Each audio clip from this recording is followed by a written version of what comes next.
Sainte Thérèse Bénédicte a combattu jusqu'à la mort pour être fidèle à son Dieu. Elle n'a pas craint les menaces des impies. Elle était fondée sur le roc. Au nom du Père et du Fils et du Saint-Esprit, le Seigneur soit avec vous. C'est aujourd'hui la fête de Sainte Thérèse Bénédicte de la Croix, connue aussi sous son premier nom, qui était celui d'Edith Stein, religieuse carmélite et martyre.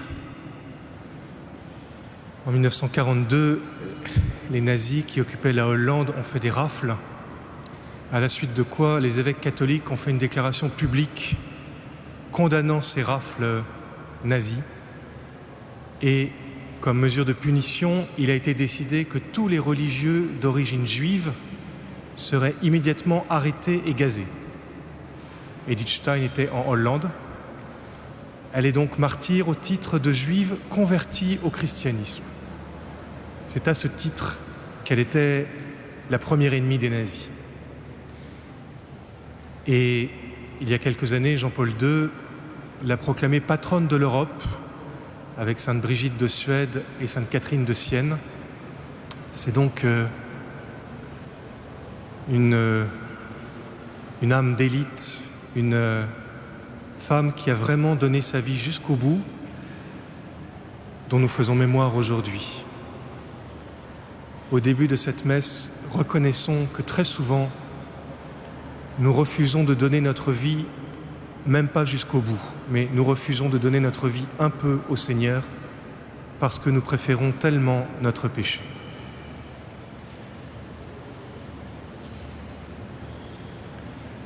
Je confesse à Dieu Tout-Puissant, je reconnais devant mes frères que j'ai péché en pensée, en parole, par action et par omission. Oui, j'ai vraiment péché, c'est pourquoi je supplie la Vierge Marie, les anges et tous les saints, et vous aussi mes frères, de prier pour moi, le Seigneur notre Dieu. Que Dieu Tout-Puissant nous fasse miséricorde, qu'il nous pardonne nos péchés et nous conduise à la vie éternelle.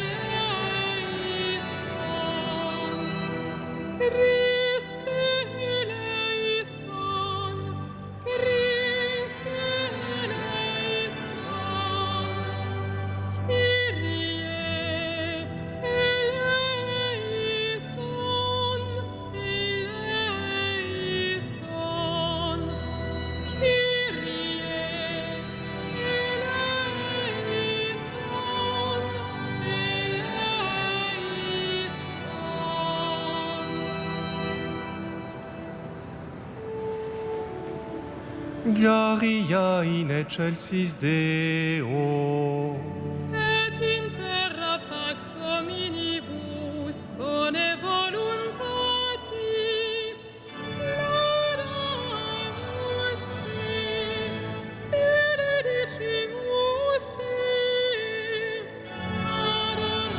adoramus te, glorificamus te, gratias agimus tibi, propter maniam gloriam tuam. Domine Deus Rex Celestis, Deus Pater omnipotens, Domine Filii unigenite, Iesu Christe, Domine Deus Agnus Dei, Filius Patris, qui tollis peccata mundi, miserere nobis, qui tollis peccata mundi, suscita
Prions.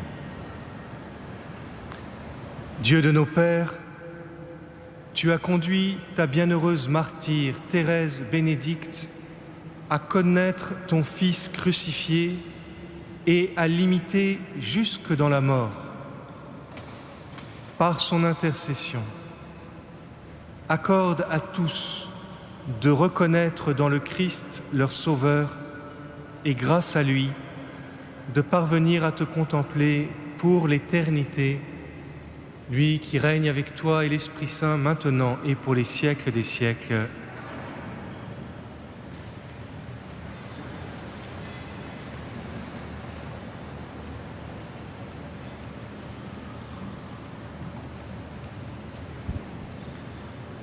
Lecture du livre d'Osée.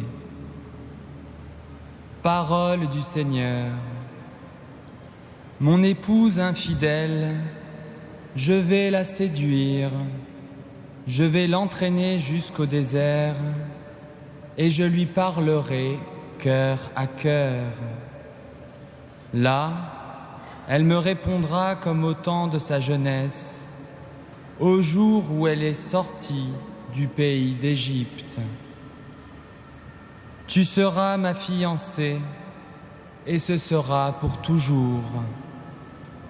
Tu seras ma fiancée et je t'apporterai la justice et le droit, l'amour et la tendresse. Tu seras ma fiancée et je t'apporterai la fidélité et tu connaîtras le Seigneur. Parole du Seigneur.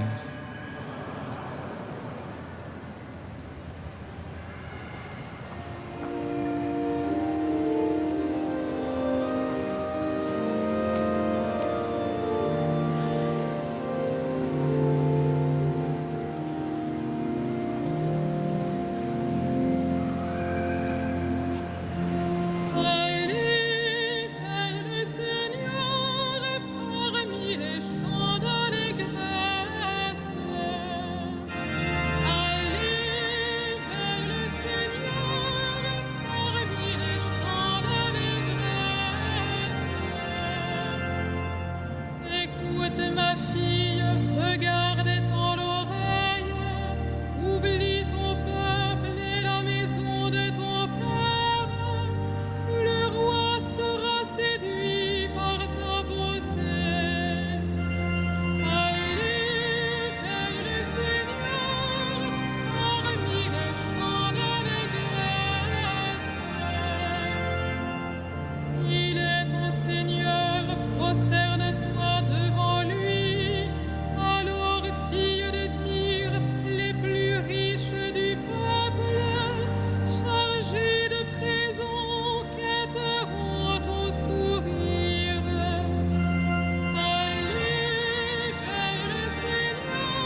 Le Seigneur soit avec vous.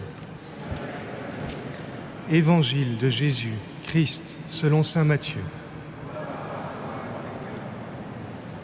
Jésus parlait à ses disciples de sa venue. Il disait cette parabole. Le royaume des cieux sera comparable à 10 jeunes filles invitées à des noces, qui prirent leurs lampes et s'en allèrent à la rencontre de l'époux. 5 d'entre elles étaient insensées et 5 étaient prévoyantes. Les insensées avaient pris leurs lampes sans emporter d'huile, tandis que les prévoyantes avaient pris avec leurs lampes de l'huile en réserve. Comme l'époux tardait, elles s'assoupirent toutes et s'endormirent. Au milieu de la nuit, un cri se fit entendre « Voici l'époux, sortez à sa rencontre !» Alors toutes ces jeunes filles se réveillèrent et préparèrent leurs lampes. Les insensés demandèrent aux prévoyantes « Donnez-nous de votre huile, car nos lampes s'éteignent. » Les prévoyantes leur répondirent « Jamais cela ne suffira pour nous et pour vous. Allez plutôt vous en procurer chez les marchands. » Pendant qu'elles allaient en acheter, l'époux arriva. Celles qui étaient prêtes entrèrent avec lui dans la salle des noces et l'on ferma la porte. Plus tard, les autres jeunes filles arrivent à leur tour et disent « Seigneur, Seigneur, ouvre-nous !» Il leur répondit « Amen, je vous le dis, je ne vous connais pas. Veillez donc, car vous ne savez ni le jour ni l'heure. » Acclamons la parole de Dieu. Louange à toi, Seigneur Jésus.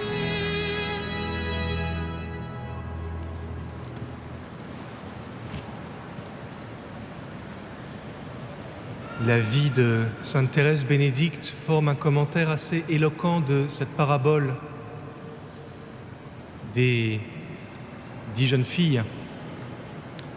Edith Stein est née en 1891 à Breslau, dans une famille juive, pratiquante, mais on peut être pratiquant sans être mystique, et assez vite, la jeune fille, très douée pour les études, se révèle extraordinairement douée pour la philosophie. Elle arrête de pratiquer la religion de ses pères et elle se lance dans l'étude et dans l'enseignement de la philosophie, au point de devenir l'assistante de Husserl, c'est-à-dire une des gloires, une des étoiles montantes de la philosophie allemande. Et puis, à l'âge de 30 ans, en 1922, elle lit l'autobiographie de sainte Thérèse d'Avila, qu'elle lit d'une traite, et elle referme en disant « ça, c'est vrai ». Et elle se convertit au christianisme, au désespoir évidemment de son milieu d'origine. Et 10 ans après, elle fait encore plus fort puisqu'elle décide en 1932 de rentrer au Carmel, à Cologne. La guerre éclate, elle se réfugie en Hollande. Et puis lors de cette rafle que nous évoquions tout à l'heure, elle est arrêtée, emmenée à Auschwitz et gazée le surlendemain. Dans un sens, on pourrait, avec cette vie, avoir une lecture facile de la parabole, pas fausse, mais un peu facile, en disant « il faut toujours se tenir prêt quand le Seigneur arrive ». Alors, Edith Stein a cherché Dieu dans la philosophie, et puis elle a trouvé le Seigneur grâce au Carmel, et puis le Seigneur est venu encore plus la chercher pour la conduire à la mort, et ainsi elle a été définitivement unie à son Seigneur. Tout ceci est vrai et juste, mais c'est un peu facile dans la mesure où ça ne rend pas compte du terrible arrachement à chaque fois qui a été celui de sainte Thérèse Bénédicte quand le Seigneur est venu la trouver. Elle s'était un petit peu arrachée à son milieu pour étudier la philosophie, mais le fait d'abord de se convertir au christianisme a été ressenti par toute une partie de sa famille comme une trahison familiale. Et par beaucoup de philosophes, comme une naïveté, Husserl lui-même était juif et trouvait ça pas très intéressant. Et puis, entrer au Carmel a été abandonner tous ceux qu'elle aimait profondément, avec lesquels elle travaillait beaucoup, qu'elle enseignait. Elle s'est arrachée à tout cela pour être avec Jésus seul. Et puis, quand les soldats allemands sont venus la chercher, elle ne les a sûrement pas suivis de gaieté de cœur en disant « Oh, c'est formidable, Jésus vient me trouver ». Elle savait qu'un sort tragique l'attendait et elle y est allée par obéissance à la volonté mystérieuse de Dieu. Mais la volonté mystérieuse de Dieu passe parfois par des moments extrêmement difficiles. Comment a-t-elle fait pour tenir ? Quelle a été l'huile qu'elle a utilisée pour maintenir sa lampe allumée ? Et on pourrait dire ça de deux manières. Il y a d'abord la recherche de la vérité. Elle n'a jamais cru ce qui lui paraissait faux. Et elle a toujours cherché à découvrir plus avant la vérité. Quand elle a avancé en philosophie, cela s'est fait un peu au détriment des traditions familiales. Quand elle a découvert le Christ, elle a senti qu'il y avait beaucoup plus que la philosophie et elle y est allée.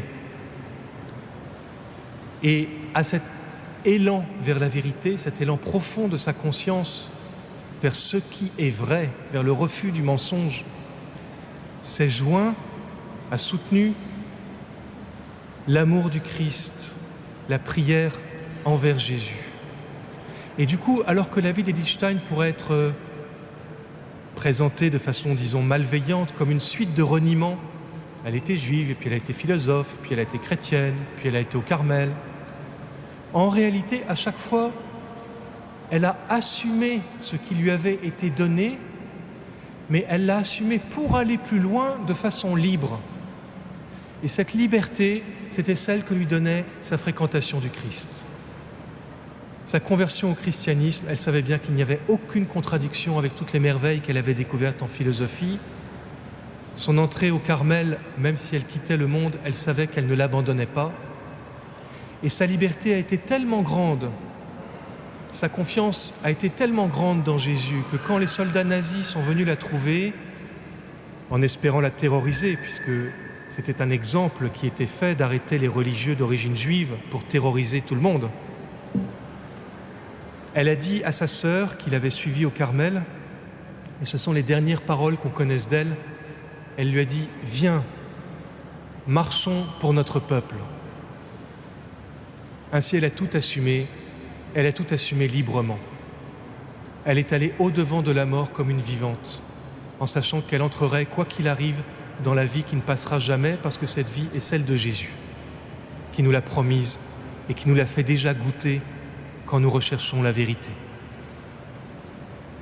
Que Sainte Thérèse Bénédicte nous donne de grandir dans cette liberté, de grandir dans cette confiance envers Jésus, pour pouvoir affronter les bons et les mauvais jours et leur faire porter un fruit qui demeure.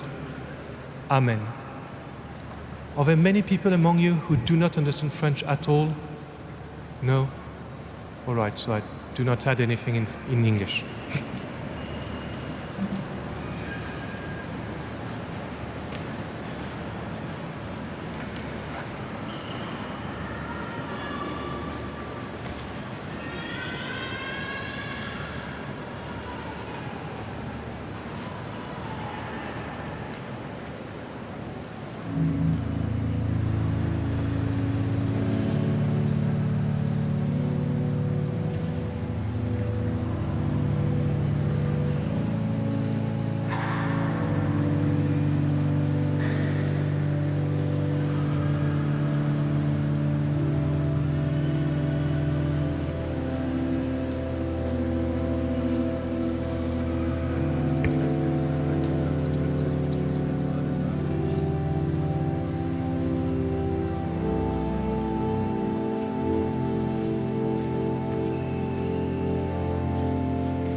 Prions ensemble au moment d'offrir le sacrifice de toute l'Église.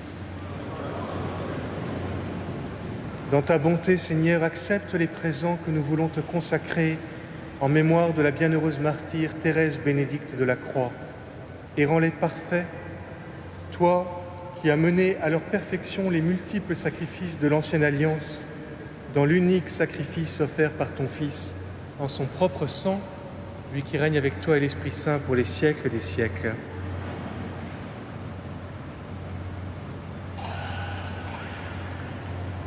Le Seigneur soit avec vous. Élevons notre cœur. Rendons grâce au Seigneur notre Dieu. Vraiment, il est juste et bon de te rendre gloire, de t'offrir notre action de grâce toujours et en tout lieu, à toi, Père très saint, Dieu éternel et tout-puissant. Nous reconnaissons un signe éclatant de ta grâce dans le martyre de Sainte Thérèse Bénédicte de la Croix. En donnant sa vie comme le Christ, elle a glorifié ton nom. C'est ta puissance qui se déploie dans la faiblesse quand tu donnes à des êtres fragiles de te rendre témoignage par le Christ notre Seigneur.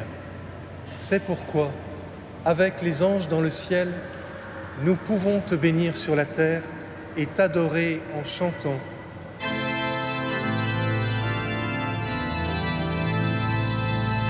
Saint, Saint, Saint, le Seigneur, Dieu de l'univers, le ciel et la terre sont remplis de ta gloire.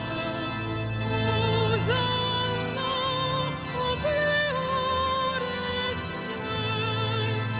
Béni soit celui qui vient au nom du Seigneur. Hosanna au plus haut des cieux.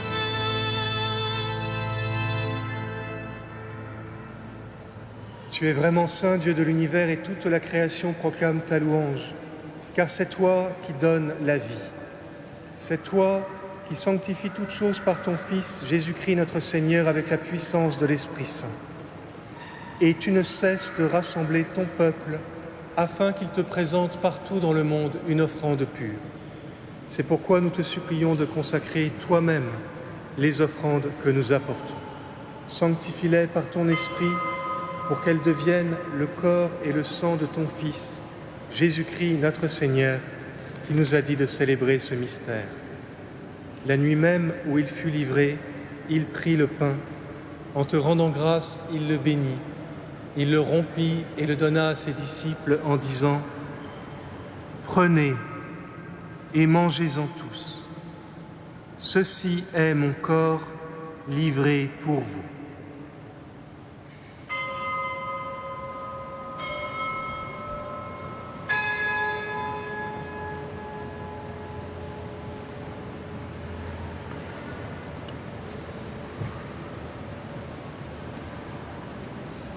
De même, à la fin du repas, il prit la coupe. En te rendant grâce, il la bénit et la donna à ses disciples en disant : « Prenez et buvez-en tous, car ceci est la coupe de mon sang, le sang de l'alliance nouvelle et éternelle qui sera versé pour vous et pour la multitude en rémission des péchés. Vous ferez cela en mémoire de moi. »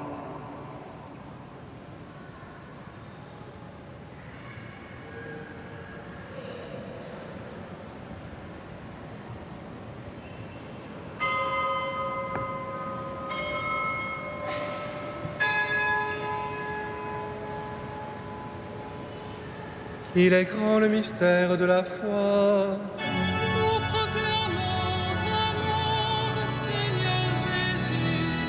Nous célébrons ta résurrection. Nous attendons ta venue dans la gloire. En faisant mémoire de ton Fils, de sa passion qui nous sauve, de sa glorieuse résurrection et de son ascension dans le ciel, alors que nous attendons son dernier avènement, nous présentons cette offrande vivante et sainte pour te rendre grâce. Regarde, Seigneur, le sacrifice de ton Église et daigne y reconnaître celui de ton Fils qui nous a rétablis dans ton alliance. Quand nous serons nourris de son corps et de son sang et remplis de l'Esprit Saint, accorde-nous d'être un seul corps et un seul esprit dans le Christ, que l'Esprit Saint fasse de nous une éternelle offrande à ta gloire, pour que nous obtenions un jour les biens du monde à venir, auprès de la Vierge Marie, la bienheureuse Mère de Dieu, de Saint Joseph, son époux, avec les apôtres, les martyrs, Sainte Thérèse bénédicte de la Croix et tous les saints qui ne cessent d'intercéder pour nous. Mais maintenant, nous te supplions, Seigneur, par le sacrifice qui nous réconcilie avec toi, étends au monde entier le salut et la paix, affermis la foi et la charité de ton Église au long de son chemin sur la terre. Veille sur ton serviteur, le pape François, notre évêque André, l'ensemble des évêques, les prêtres, les diacres et tout le peuple des rachetés. Écoute les prières de ta famille assemblée devant toi. Nos prières pour ceux qui nous sont confiés, en particulier ce soir pour Mériadec. Et ramène à toi, Père très aimant, tous tes enfants dispersés.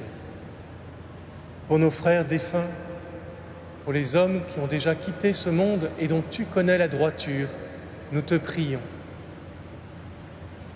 Reçois-les dans ta lumière, dans ton royaume où nous espérons être comblés de ta gloire, tous ensemble et pour l'éternité, par le Christ, notre Seigneur, par qui tu donnes au monde toute grâce et tout bien.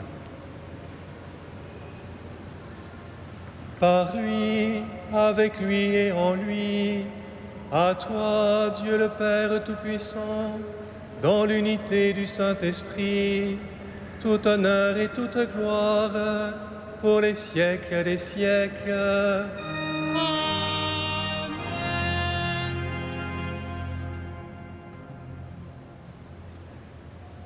Comme nous l'avons appris du Sauveur, comme il nous le demande, nous osons dire « Notre Père, qui es aux cieux, que ton nom soit sanctifié, que ton règne vienne, que ta volonté soit faite sur la terre et au ciel. Donne-nous aujourd'hui notre pain quotidien. Pardonne-nous nos offenses, comme nous pardonnons à ceux qui nous ont offensés, et ne nous soumets pas à la tentation. Délivre-nous de tout mal, Seigneur, et donne la paix à notre temps par ta miséricorde. Libère-nous du péché. Rassure-nous devant les épreuves, en cette vie où nous espérons le bonheur que tu promets, l'avènement de Jésus-Christ, notre Sauveur.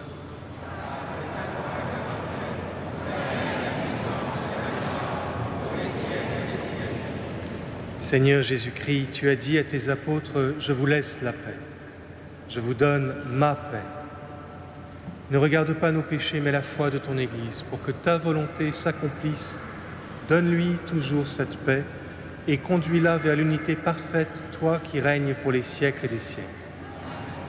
Que la paix du Seigneur soit toujours avec vous. Et avec votre esprit. Dans la charité du Christ, donnez-vous ça.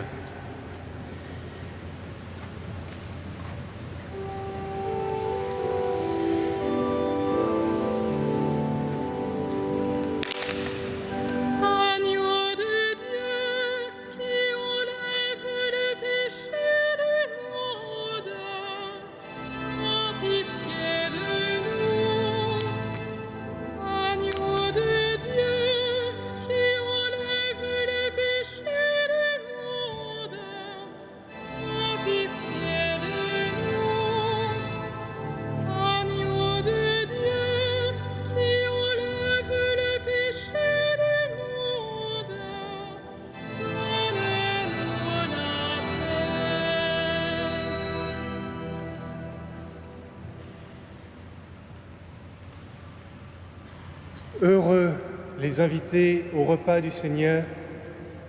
Voici l'agneau de Dieu qui enlève le péché du monde.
Si je traverse les ravins de la mort, je ne crains aucun mal, car tu es avec moi, Seigneur.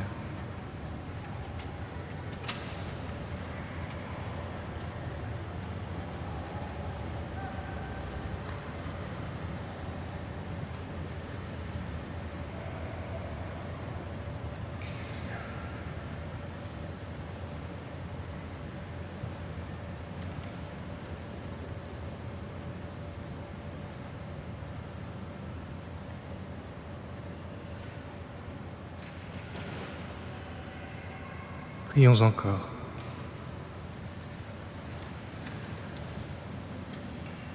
En ce jour où nous honorons la bienheureuse Thérèse Bénédicte, Dieu de grande bonté, nous te prions.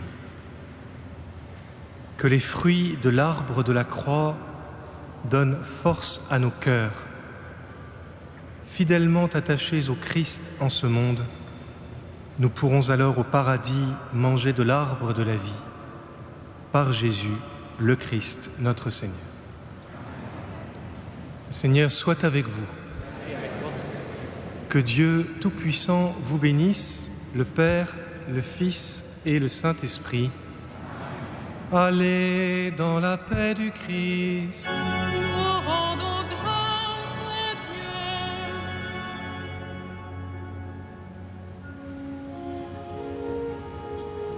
Salve Regina.